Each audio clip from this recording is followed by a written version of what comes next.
Have you ever wondered what becomes of a secret when everyone who knew it is gone? Except the land itself. Tonight we travel back to the quiet fields of 19th century New England, a place that once seemed untouched by tragedy. But beneath its stillness lingered a story whispered for generations, a family who vanished without explanation, a ledger that shouldn't have existed, and a promise that outlived its maker. Letters were burned, records erased, yet somehow traces remained in the walls of a farmhouse, in the pattern of a child's forgotten hymn, and in the eyes of those who dared to remember. What began as a tale of faith and fortune soon became something darker, something that reached far beyond the people involved, twisting through time like an old root, refusing to die. So before you drift off tonight, listen closely, because once you hear this story, you may never forget it, no matter how much you wish you could. Welcome to Sleepy History Tales.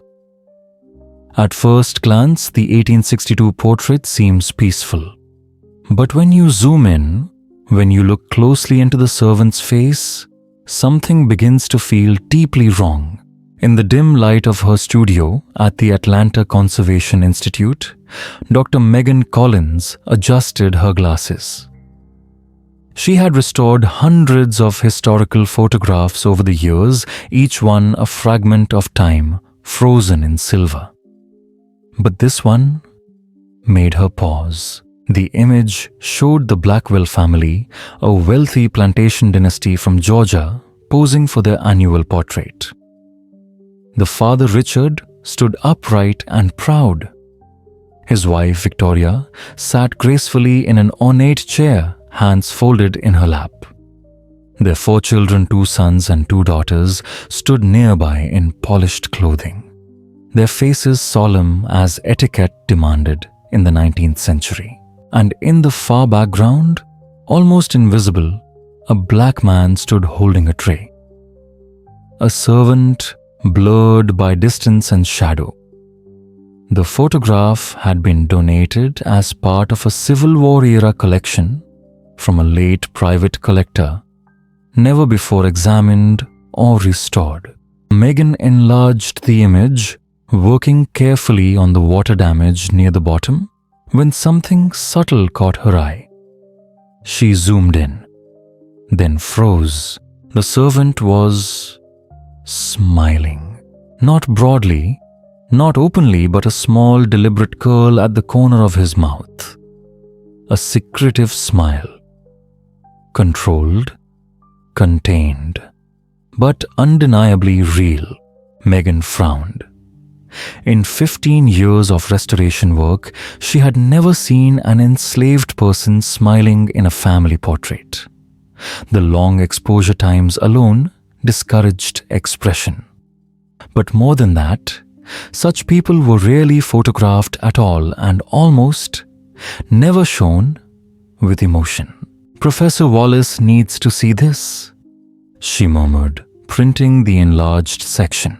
That night, as she organized her notes, the image lingered in her mind. That smile, it wasn't joy. It was something heavier, sharper. A trace of knowing.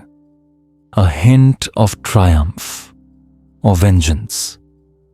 A chill crept down her spine. The next morning, Megan visited the Vilas County Historical Records Library, searching for context. Hours passed before her hand stopped on a fragile newspaper clipping, dated March 1862. Tragedy strikes the Blackwell family. Richard Blackwell, wife and 4 children found dead. Food poisoning suspected. Dr. Henry Johnson, the elderly local archivist, leaned over her shoulder, intrigued. "Found something interesting?" he asked gently. "Possibly," Megan replied, sliding the photo toward him. "This image seems to have been taken right before their deaths. Look at the man in the background. Henry adjusted his glasses, squinting at the faint smile. "Well, that's unusual," he said softly. "Especially for an enslaved man in such a formal composition." "Exactly," Megan replied. "And the family died soon after, from the very food he was serving." Henry's eyes darkened with understanding.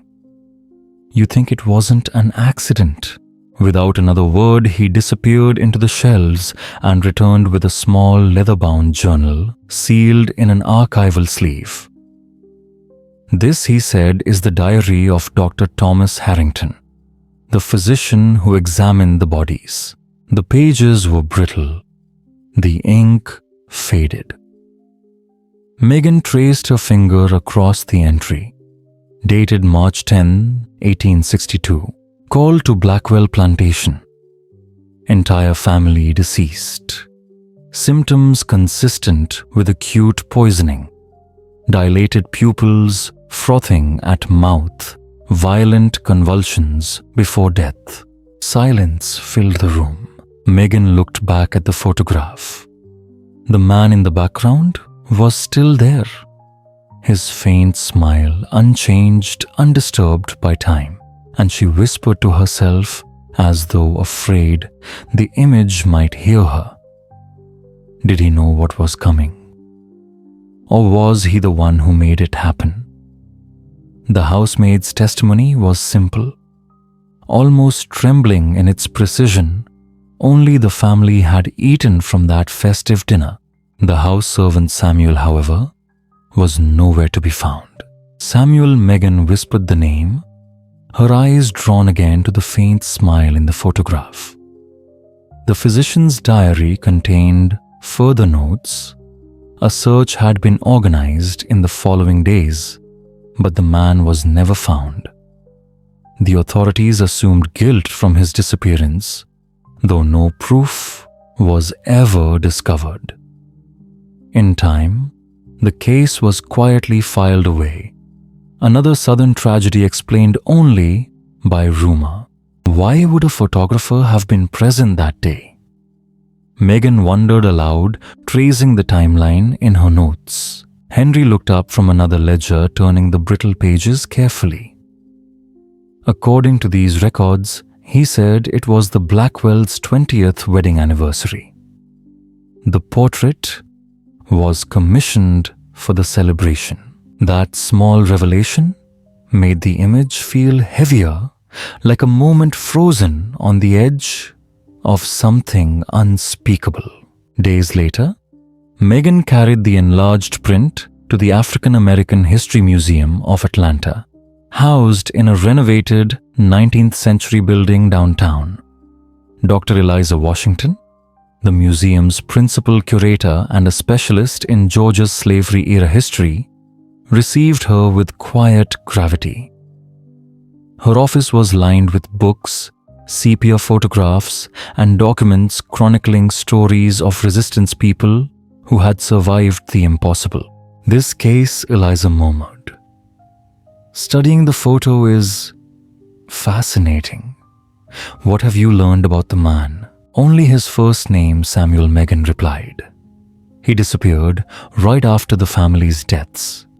The authorities assumed his guilt, but he was never captured." Eliza began typing quickly, her fingers gliding across the keyboard. "Let's check something," she said. "We have a digital archive of first-person narratives from formerly enslaved people collected in the 1930s by the Federal Writers Project. Many changed their names after escaping, but their stories often carried familiar echoes. An hour passed in silence, broken only by the faint hum of the computer. Then Eliza stopped. "I think we might have found him." On the screen appeared a transcript from 1933, an interview with a 97-year-old man named Samuel Freeman, recorded in Chicago. He never mentioned the Blackwells by name, but the details were impossible to ignore. "Listen to this," Eliza said, her voice low.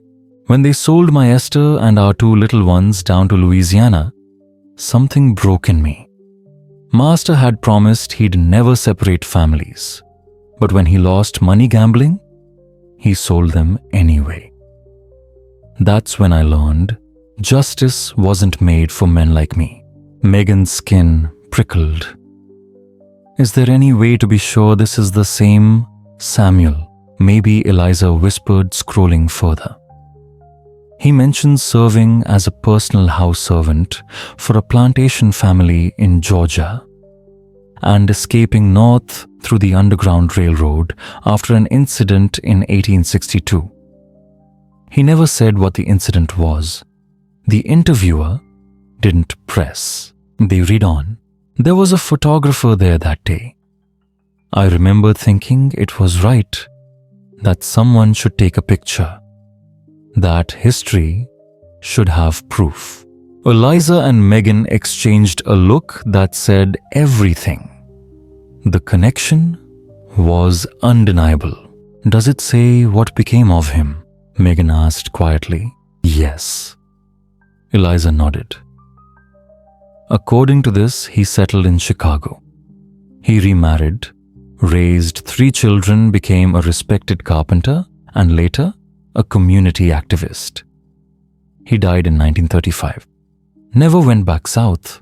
She paused, her eyes softening. "He never admitted to anything. But if you read between the lines, the silence says enough." Later that week, Megan visited the old Blackwell mansion, now a modest historical museum. The rooms were carefully restored, filled with polished furniture and family portraits. The guided tour offered the usual narrative of Southern gentility, the story of a noble family lost too soon. "Do you have records of the people who worked here?" Megan asked the guide, a gracious elderly woman whose pearls trembled slightly as she fidgeted with them. "Oh, we do have some ledgers in the archive," she replied, her tone tightening. "But our exhibits focus mainly on the Blackwell family itself." In the quiet of the small archive, Megan found those ledgers. Page after page listed numbers, supplies, cotton bales, and names. Names written as property. Names bought and sold.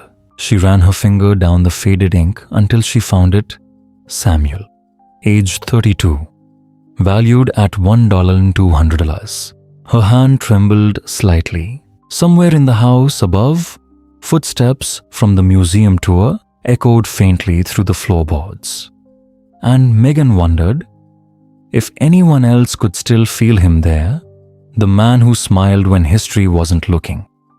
Their humanity reduced to numbers on a page.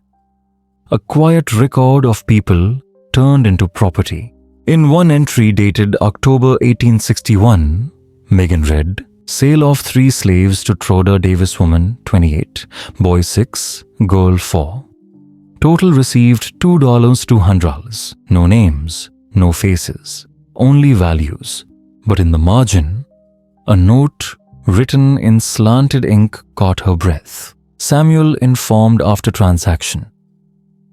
Restless but submissive, she turned back through earlier pages and found more. Samuel and Esther breeding pair acquired 1855.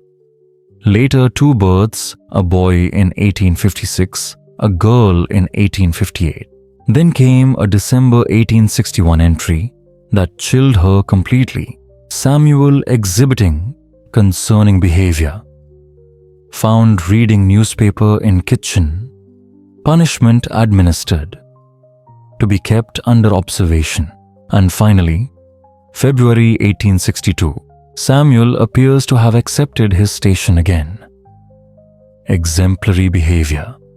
Particularly attentive to family meal preparation. Megan stared at those lines, her pulse quiet but heavy. The connections were clear now. The family's grand dinner. the smiling man in the photograph, the tragedy that followed. In another ledger, she found a familiar date. Photographer Wilson hired for family portrait.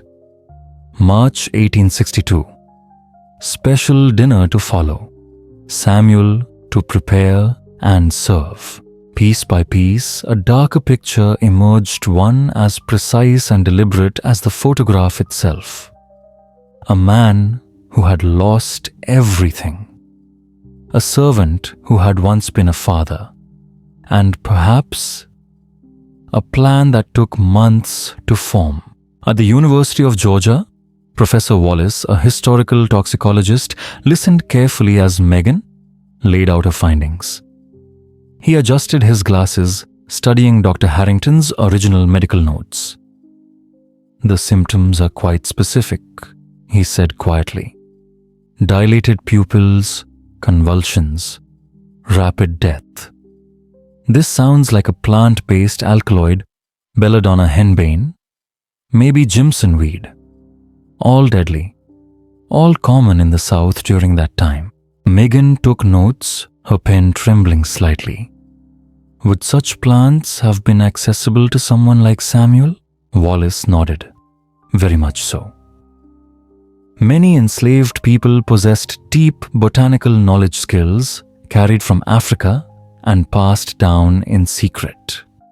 Ironically, they were often the ones tending plantation gardens and preparing remedies for the families who owned them. He opened a worn, century-old botany book and pointed to a faded illustration. Here, he said, Datura stramonium, known locally as Jimson weed, or in some records the rebellious slave's herb. There were cases of its deliberate use against plantation masters. It grew wild across the South. Megan leaned forward. Would it have been detectable in food if prepared carefully? Wallace said hardly at all, especially in spiced dishes.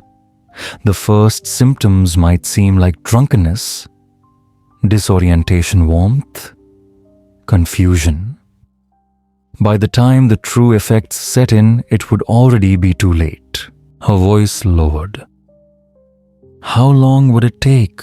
With a strong dose, he said, an hour before the first signs. Death within a few hours. Quick, but not instant. Megan fell silent. That fit the timeline perfectly. The photograph taken before dinner. The deaths discovered before dawn. Could it ever be proven? She asked softly. Wallace sighed. No. The records say the family was buried almost immediately. No autopsies, only the physician's visual report. For a wealthy family, discretion mattered more than truth. So, we'll never know for sure, Megan murmured. Not scientifically, he said, but the evidence, it tells its own story. Later in the archives of Atlanta, Megan traced the name of the photographer Edward Wilson, an itinerant portraitist known across the antebellum South. By chance, his personal diaries had survived, preserved by a private collector. After a few messages and a long, persuasive video call, the collector, Mr. Jameson, agreed to share them. The scans arrived the next morning. March 17, 1862. Contracted for Blackwell family portrait. 20th wedding anniversary. Session before evening meal. Weather favorable. Good light in parlor. So far nothing new. But the entry didn't end there. Session proceeded normally, though I noticed unusual tension in the room. Megan read that line twice.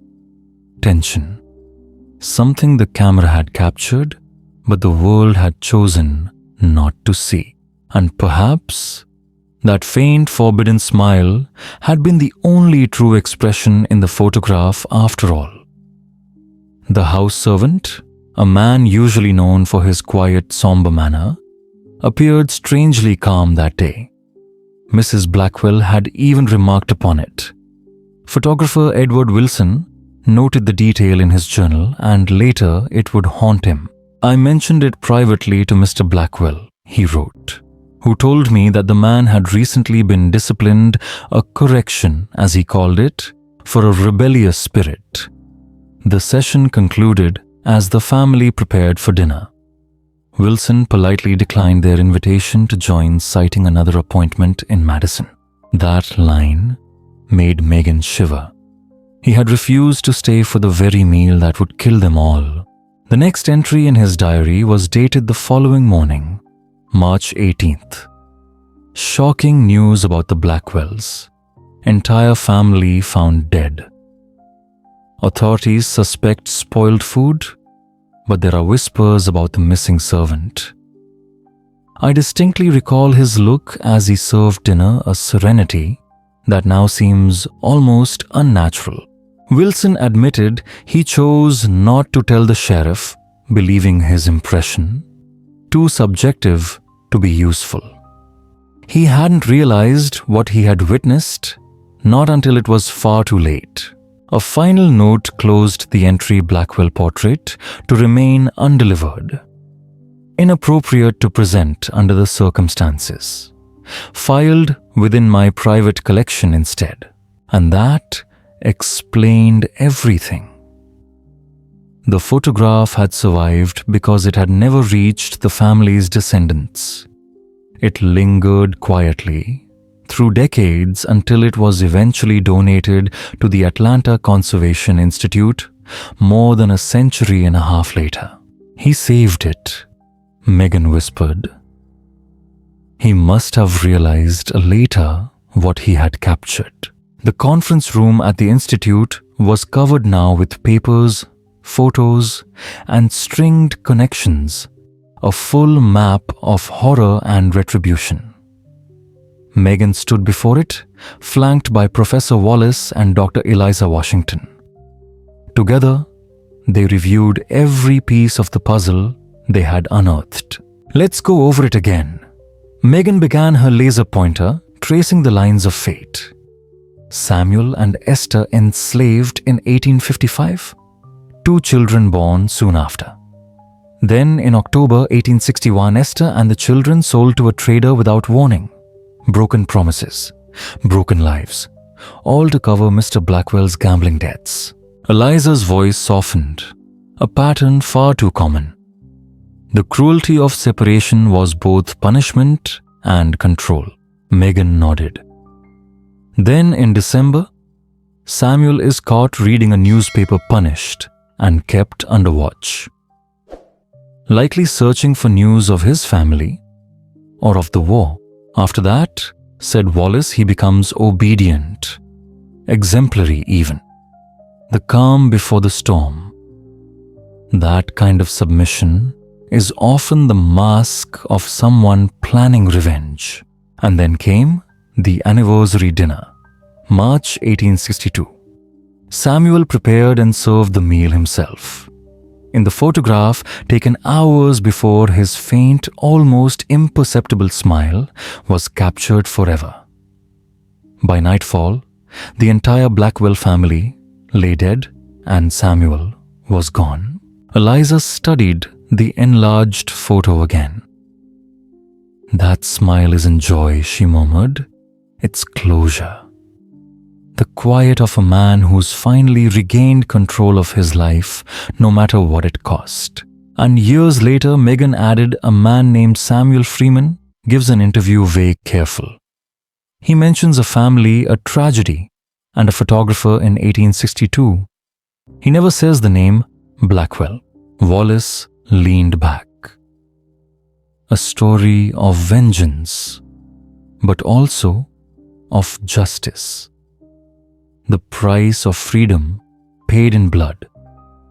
And it all lives inside a single image. What's most remarkable, said Eliza softly, is that he didn't flee before.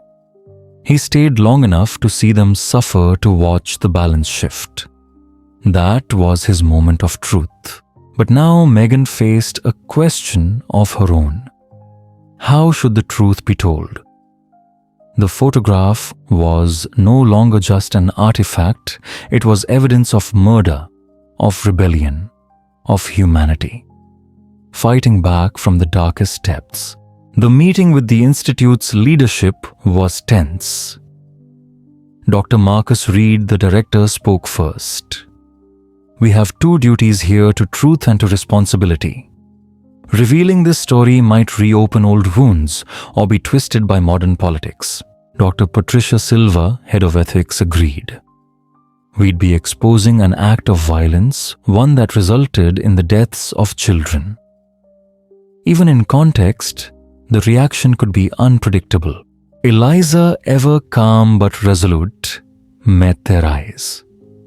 For too long, the history of slavery has been clean-stripped of real voices. This photograph restores one. To hide it again would be a second erasure. I agree, said Megan quietly. We're not glorifying the act, we're acknowledging the truth. Samuel's violence didn't come from cruelty. It came from loss, from the destruction of everything that made him human. Wallace nodded solemnly. He was pushed past the edge by a system built on horror. What he did was the reflection of what had already been done to him. The room fell silent. Outside, the evening light stretched across the floorboards, the same warm hue that had once filled the Blackwell parlor on that fatal March afternoon.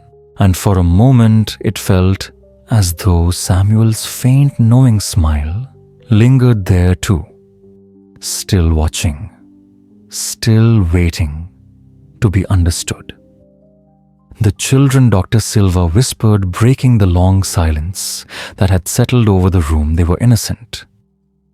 They didn't choose any of this. Eliza nodded gently.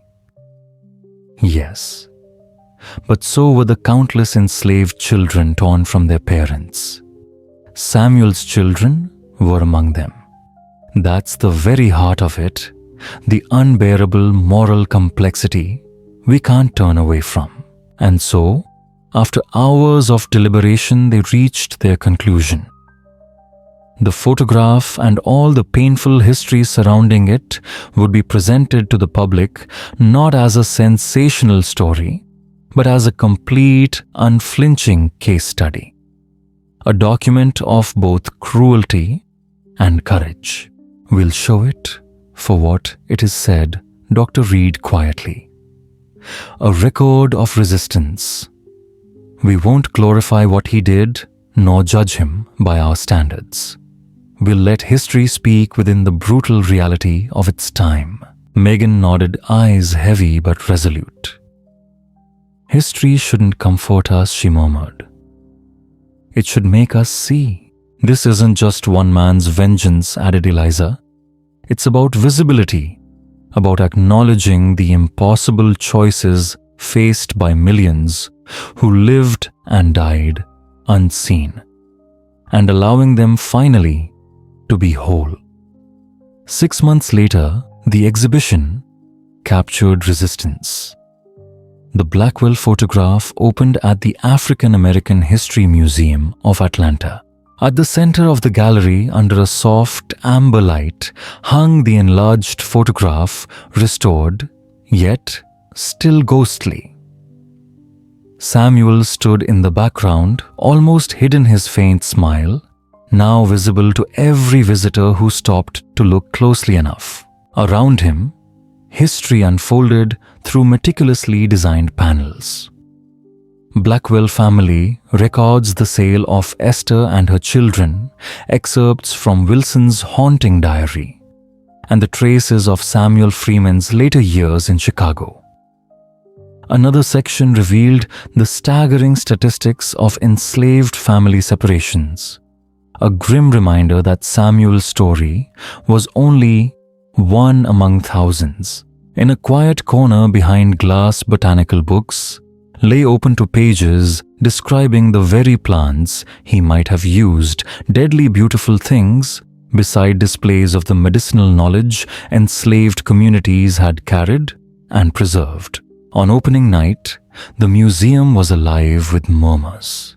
Journalists, historians, families, moving slowly through the exhibits, each absorbing the story in their own way. "We're not romanticizing violence," Eliza explained to a reporter. "We're contextualizing an act of desperate resistance within a system that was already violent beyond imagination." This photograph captures the moment when one man, denied all justice, decided to claim his own.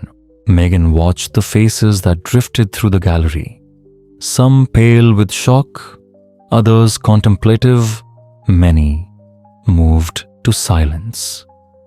The exhibition had struck something deep. Then an elderly woman approached, leaning on a cane. Her voice trembled with memory. "My name is Ruth Freeman," she said. "Samuel was my great-grandfather." Megan's breath caught.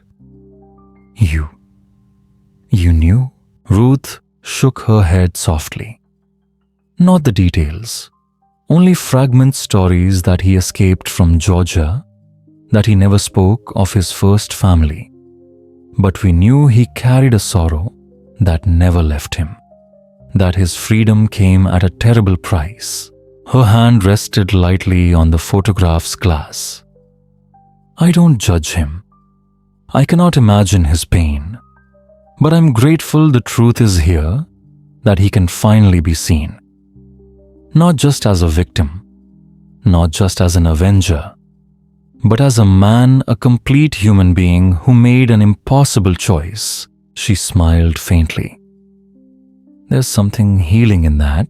A year later, Megan sat alone in her office, surrounded by quiet. The exhibition had changed everything. Universities now studied the Blackwell photograph as a cornerstone of historical ethics. Debates raged across classrooms and editorials. Some voices condemned it as glorification. Others praised its honesty. The Wall Street Journal called it an act of moral provocation. The New York Times called it an unflinching reckoning. But most importantly, descendants of Samuel Freeman began to come forward. Dozens of them. They shared family stories, old photographs, and fragile letters that filled in the missing years of his life. In Chicago, he had become an educator, an advocate for black children, a quiet figure in the early civil rights movement. He never spoke of Georgia again. But in a locked box passed through generations, there was a locket said to have belonged to Esther. On Megan's desk lay a newly published journal article, Samuel's Smile Agency Resistance and the Enduring Power of a Single Image. Its final page showed a second photograph, Samuel at 70, seated among his new family in Chicago, 1910. His hair white, now his face serene, but his eyes still carried the weight of loss and the quiet strength of survival. Yesterday, a letter arrived from the Smithsonian. They wanted to include the Blackwell photograph in a new exhibition, one tracing acts of resistance throughout American history. Samuel's faint smile would soon stand beside images of revolts, marches, and protests, the many faces of defiance. Megan looked once more at the two photographs, side by side, the young man in the parlor, the old man in Chicago. Together, they told the story of pain and redemption, of freedom wrested from cruelty, and of the enduring human hunger for justice, no matter the cost. She closed the article slowly. Some secrets once uncovered can never be buried again, nor should they be. Samuel's quiet act of resistance, caught forever in that enigmatic smile, had finally found its place in history, not as a legend of heroes or villains, but as a truth raw, and human. A reminder that even in the darkest corners of the past, the spark of defiance can still flicker and refuse to die.